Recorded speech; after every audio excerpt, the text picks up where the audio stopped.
Olá, o programa do mês de junho está no ar e vai mostrar. MPT prioriza ações em barragens para evitar novas tragédias em todo o país.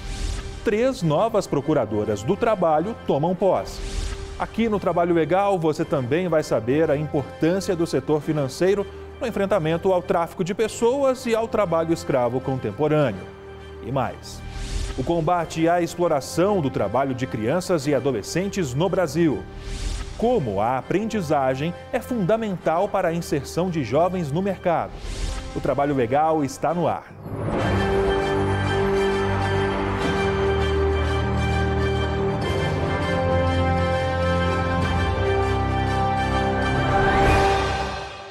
Para evitar tragédias em barragens como em Mariana e Brumadinho, no estado de Minas Gerais, o MPT priorizou em todo o país ações de fiscalização, inclusive com forças-tarefas e grupos de trabalho.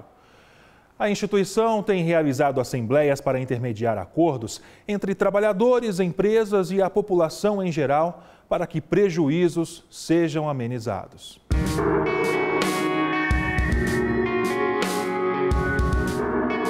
No início do ano a gente ficou muito assustado mesmo com os rompimentos das barragens aí. Todo mundo ficou com medo.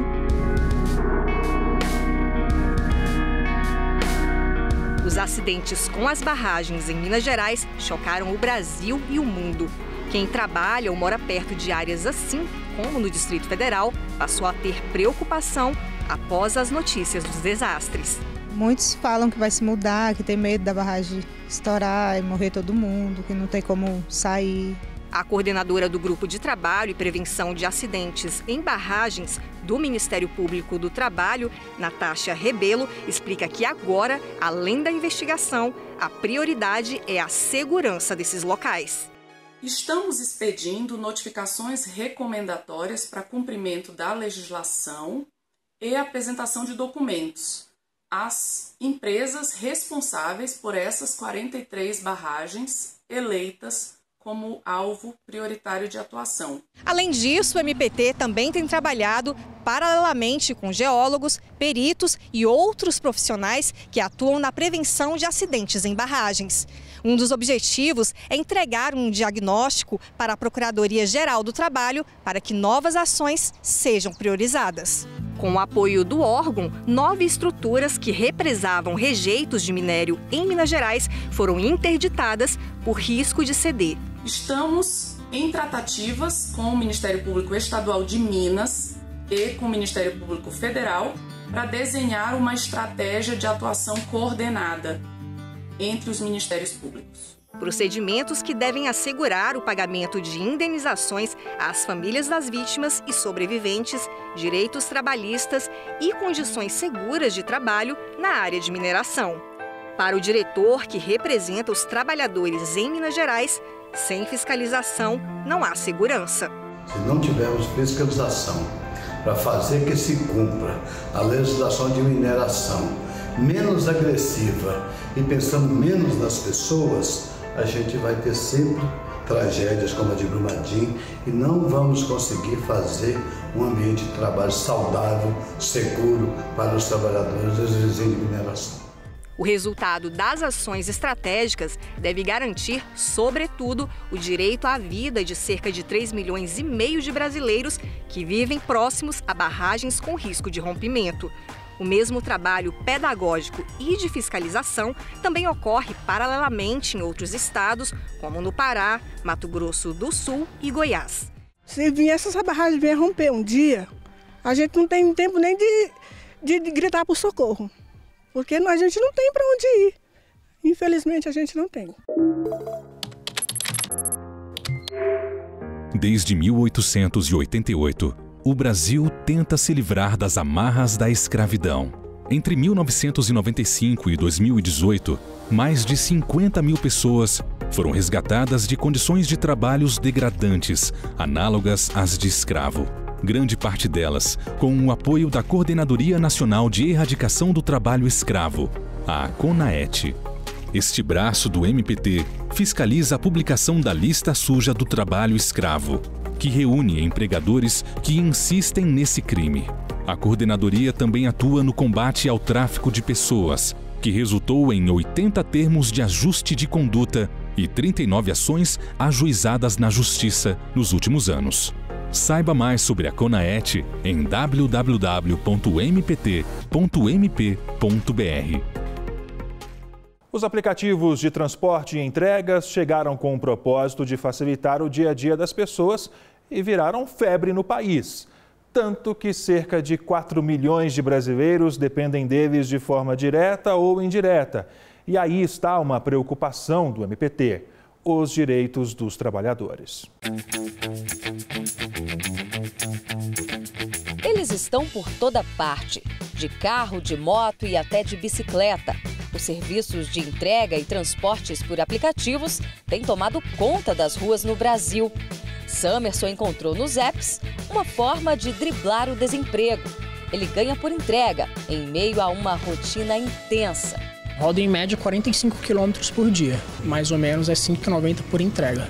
Diferente dele, há também aqueles que realizam o mesmo serviço, só que em cima de uma moto, o que acendeu o sinal de alerta do sindicato que representa os motofretistas. Tem um monte de garoto que acabou de tirar a habilitação e já está trabalhando de motofretista para os aplicativos, porque é tudo sem critério. E no momento que não tem critérios da lei federal, os índices só tendem a aumentar, como de acidente, da informalidade total.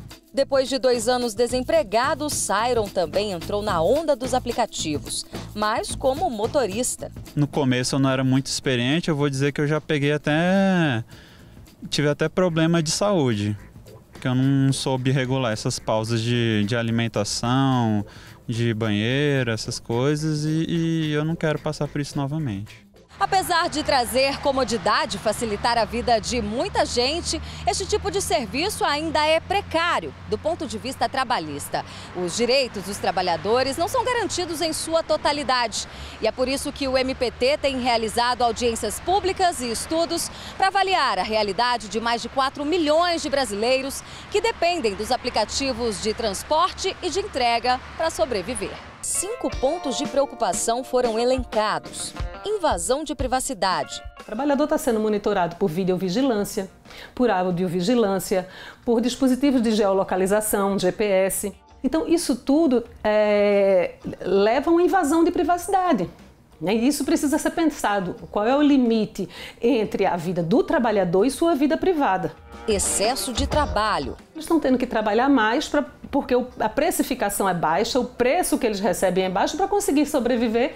Ali aumenta a sobrecarga de trabalho. Surge aí um questionamento sobre o direito à desconexão.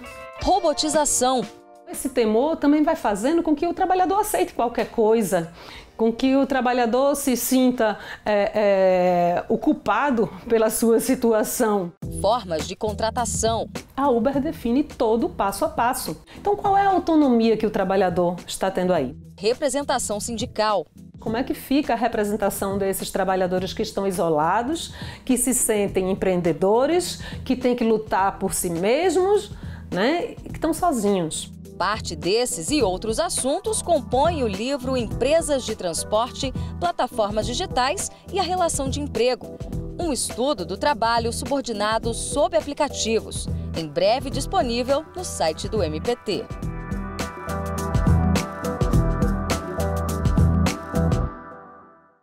As 2 principais empresas do ramo de transporte e entregas por aplicativos no Brasil, Uber e iFood, foram procuradas, mas não quiseram se manifestar.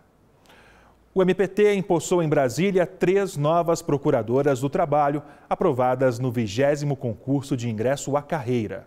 Foram empossadas Alice Almeida Leite, Camila Diniz e Helena Duarte Romera, que discursou em nome das colegas. Estar sendo empossada hoje como procuradora do trabalho é uma grande honra, principalmente tendo em consideração o atual cenário econômico de crise e de grande afronta aos direitos trabalhistas. Então, estar hoje sendo empossada é a realização de um sonho de poder atuar em prol dos trabalhadores e das trabalhadoras do Brasil. O Procurador-Geral do Trabalho, Ronaldo Fleury, lembrou que 60% dos cargos de chefia do órgão são ocupados por mulheres e enalteceu o tratamento igualitário entre gêneros.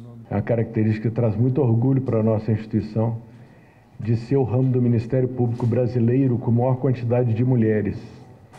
É o único que tem mais mulheres do que homens. Talvez isso explique a gente ter crescido tanto nesses últimos anos, né? O combate ao trabalho escravo e o enfrentamento ao tráfico de pessoas, um dos eixos de atuação do MPT, ganharam mais um aliado: o setor financeiro brasileiro. Representantes dessa área demonstraram interesse em caminhar lado a lado com o poder público e a sociedade para eliminar o problema.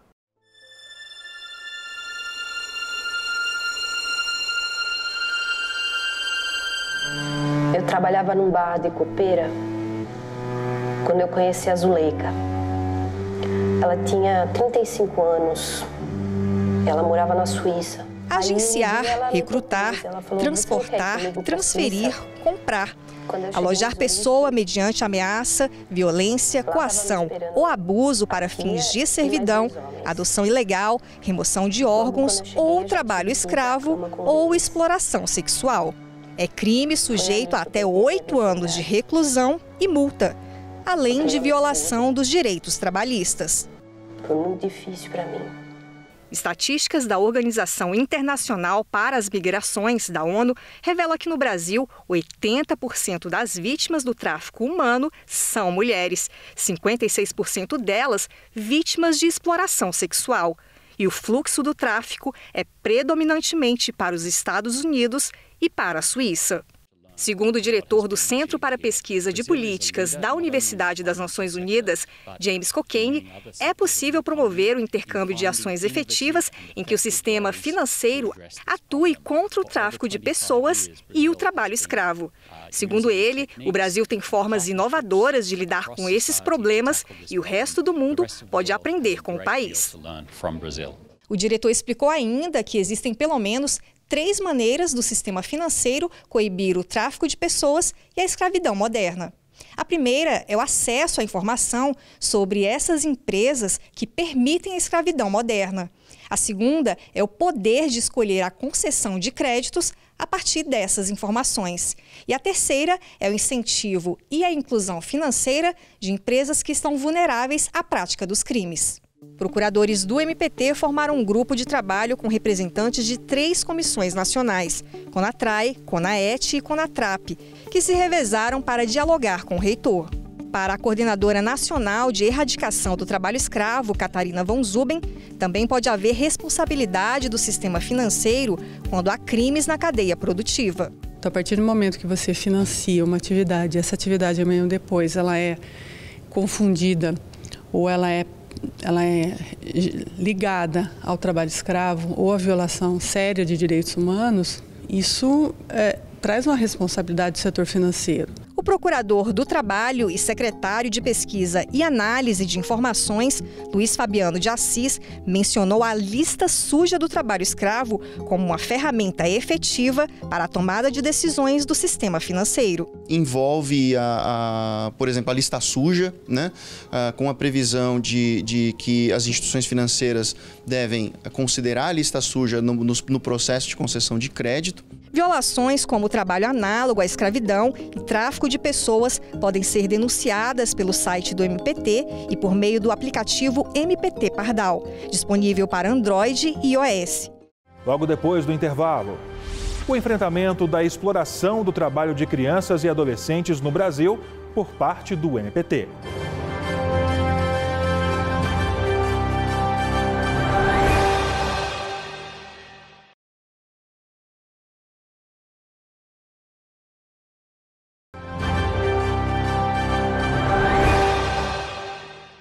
Aqui no TL você tem espaço para tirar dúvidas.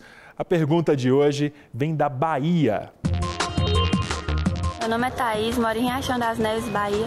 Gostaria de saber o que caracteriza o trabalho infantil. A Constituição Federal proíbe execução de trabalho até 16 anos de idade. A única exceção é o programa Jovem Aprendiz, que pode ter início a partir dos 14 anos.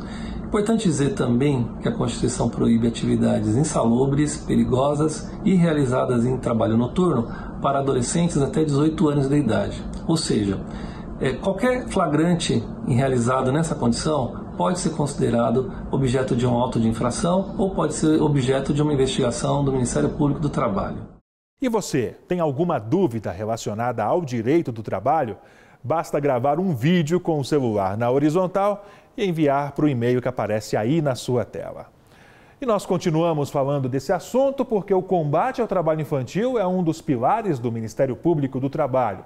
Além de fiscalizar, a instituição desempenha ações por mais políticas públicas, para que crianças e adolescentes não sejam vítimas desse crime. A repórter Aline Campelo vai mostrar o que tem sido feito. As lágrimas no rosto dessa mulher são lembranças de dor e privações que passou com o trabalho na infância e adolescência. Eu comecei com 9 anos sendo empregada doméstica. Eu lavava, passava, cozinhava. Deixei de estudar, eu desmotivei. 3 gerações da família viveram a mesma situação.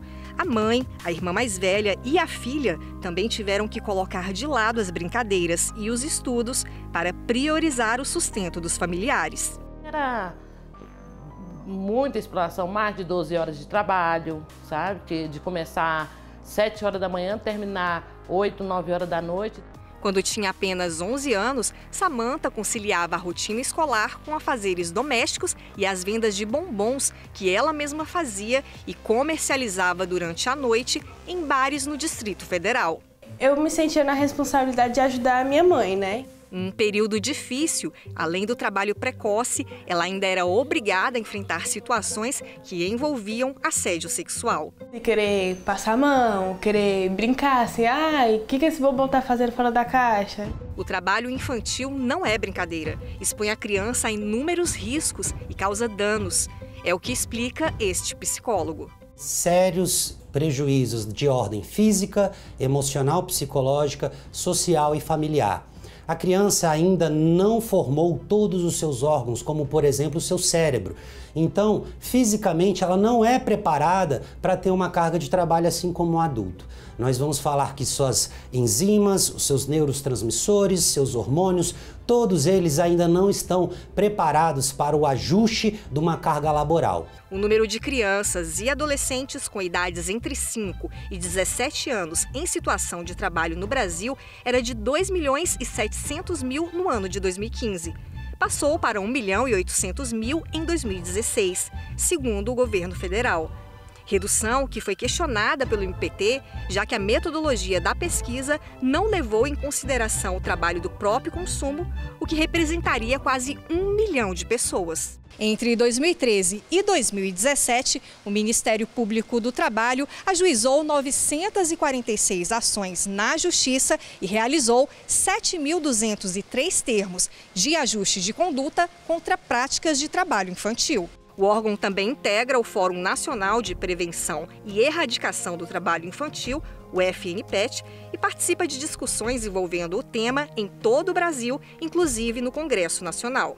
Já houve um importante decréscimo do número de crianças e adolescentes trabalhando, mas ainda é uma questão importante que merece enfrentamento por parte do Ministério Público do Trabalho e de todos os outros órgãos de proteção da infância e da adolescência, que, como sabemos, tem a garantia de proteção prioritária, integral e absoluta conferida pela nossa Constituição Federal. Samanta, hoje com 18 anos, conta o que faria se pudesse ser criança de novo. Brincar, estudar, aproveitar mais um pouquinho, né?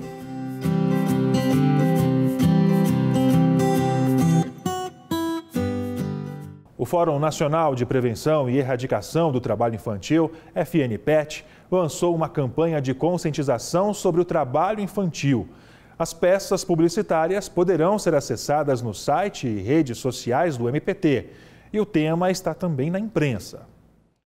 A aprendizagem proporciona cada vez mais múltiplos resultados. Por um lado, os jovens ganham uma oportunidade de aprender um ofício. Por outro, empresas formam profissionais de acordo com a necessidade. E assim vai se cumprindo o objetivo de combater a evasão escolar e o trabalho infantil.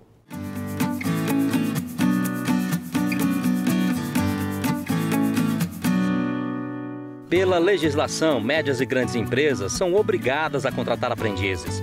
A cota varia de 5% a 15%, dependendo do porte.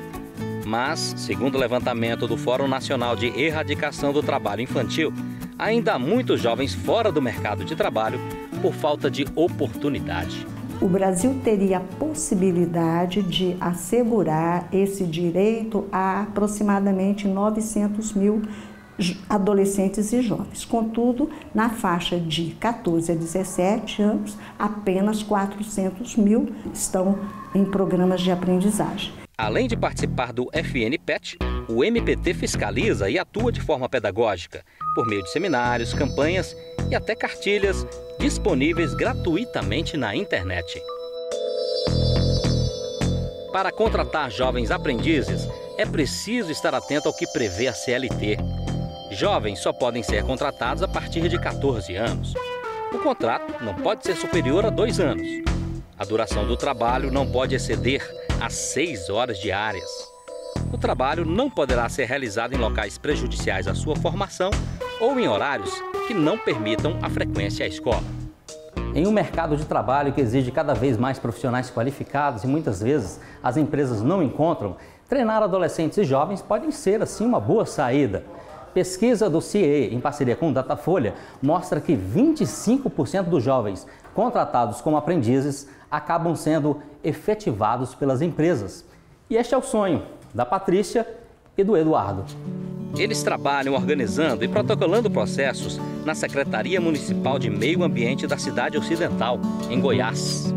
Quando eu comecei a trabalhar aqui era totalmente diferente, eu mudei muito o meu pensamento do que eu queria para a minha vida profissional, né? Para o meu futuro. A maioria das pessoas vão para o mercado de trabalho a partir dos 18 e não tem nada o que colocar no currículo. Que a secretaria acaba ganhando com essa parceria porque os jovens vêm para somar, né, com aquela vontade de aprender, com aquele dinamismo, aquela garra, e a gente vai orientando e direcionando os trabalhos. Para a Justiça, a contratação de adolescentes dentro das normas legais não deve ser vista apenas como obrigação, mas como um dever. Uma empresa não pode só buscar o lado econômico, ela tem que buscar a função social. E maior função social do que essa, me parece que não existe, porque nós estamos trazendo aí os jovens para o mercado de trabalho, estamos ensinando eles uma profissão e estamos preparando o país para o futuro. A seguir, os benefícios que só um emprego formal pode trazer.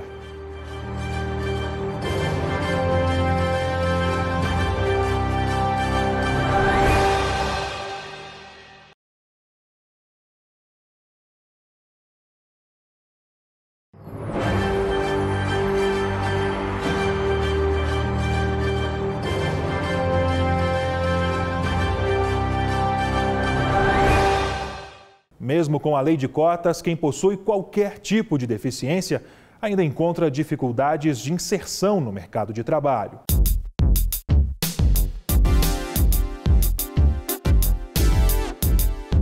João Batista perdeu a visão do olho esquerdo em um acidente de trabalho, mas conseguiu manter o emprego porque foi realocado em outra função.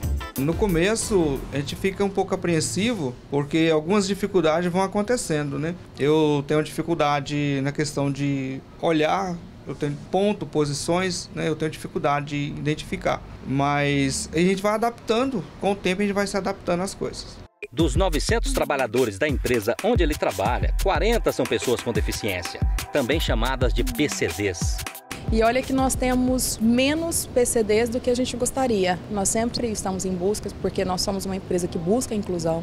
A gente acredita que a gente precisa fazer uma sociedade de iguais, né? Que a gente precisa dar oportunidade para essas pessoas. E não faltam PCDs que querem, precisam trabalhar, mas não conseguem ser contratadas. Para fazer essa ponte com empregadores, o MPT tem feito parcerias com empresas. Um exemplo é a realização do Dia D, que teve o apoio do governo do Distrito Federal. A dificuldade hoje é quebrar a barreira do preconceito. As empresas têm preconceito, porque eles colocam a deficiência na frente do profissional.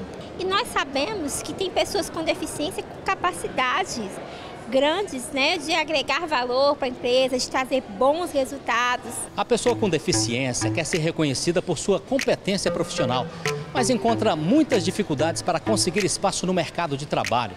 Segundo dados do IBGE, 6,7% da população brasileira tem alguma deficiência, mas apenas 1% está trabalhando.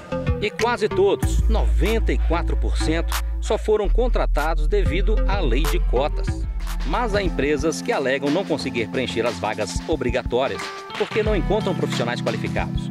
Mas para o Ministério Público do Trabalho, os empregadores podem treinar os novos contratados para o exercício das funções. E aqui no Distrito Federal a gente tem várias empresas que o que elas fizeram? Baixaram, num determinado momento, as qualificações e fizeram a qualificação interna, como sempre é feito e como deve ser feito. Porque, normalmente, as pessoas que entram no espaço de trabalho, elas não sabem exatamente qual o serviço que elas vão fazer. Então, elas vão aprender ali no dia a dia com as qualificações internas. A gente tem pessoas com deficiência que querem trabalhar, estão à disposição, né, com currículo disponível, querendo agregar valor, querendo trazer resultados para a empresa. Mais antiga que a CLT, a carteira de trabalho é o documento mais importante do trabalhador, pois permite acesso a benefícios e direitos assegurados pela legislação trabalhista. Esta ambulante que teve a mercadoria apreendida por falta de nota fiscal e alvará revela que trabalha nessas condições por ainda não ter conseguido o emprego formal. Tem que correr atrás mesmo, e é desse jeito aqui. Quando a gente não consegue serviço, tem que correr atrás. O sonho de Luciana é ter a carteira de trabalho e previdência social, a CTPS, assinada. Mas o desemprego e a economia estagnada contribuem para o aumento da informalidade, que não faz parte só do dia a dia dela, como também de 1 em cada 4 brasileiros. A falta de um crescimento econômico mais robusto, né, isso faz com que muitas pessoas acabem não tendo oportunidades de se inserir nesse mercado de trabalho de uma forma a terem, né, a sua situação mais protegida. Situação mais protegida que só a CTPS pode proporcionar. Além de registrar todo o histórico profissional, a carteira de trabalho e previdência social é uma espécie de passaporte para que o cidadão ingresse no trabalho formal e tenha seus direitos assegurados. Entre eles, o salário mínimo, descanso semanal remunerado, férias FGTS, seguro-desemprego e aposentadoria. O empregador que não registra as anotações no documento pode ser multado. O trabalhador na informalidade, ele geralmente não tem uma estabilidade de renda, de acesso aos recursos, o que prejudica a possibilidade dele de adquirir os seus bens pessoais e, inclusive, de contribuir para o desenvolvimento da economia como um todo. E como é que o Ministério Público do Trabalho atua? O Ministério Público do Trabalho atua na apuração de denúncias ou de fatos que ele tem conhecimento por conta própria. O órgão combate fraudes trabalhistas, buscando a regularização de práticas ilícitas, mediando conflitos e realizando ações pedagógicas. Bruno já trabalhou informalmente. Hoje, com carteira assinada, ele reconhece que o emprego formal traz mais segurança. Tinha todos os benefícios possíveis adquiridos pela lei, mas a participação de resultado da empresa, o plano odontológico, o plano de saúde. Uma alternativa para quem está sem carteira assinada, mas tem alguma fonte de renda, é contribuir com a Previdência Social, garantindo ao menos benefícios como auxílio-doença, salário-maternidade, auxílio-reclusão e aposentadoria. E a gente fica por aqui. Mais informações estão disponíveis no site do MPT, que inclusive está de cara nova. Vale a pena conferir. O endereço aparece aí na sua tela. Até o próximo mês. Tchau!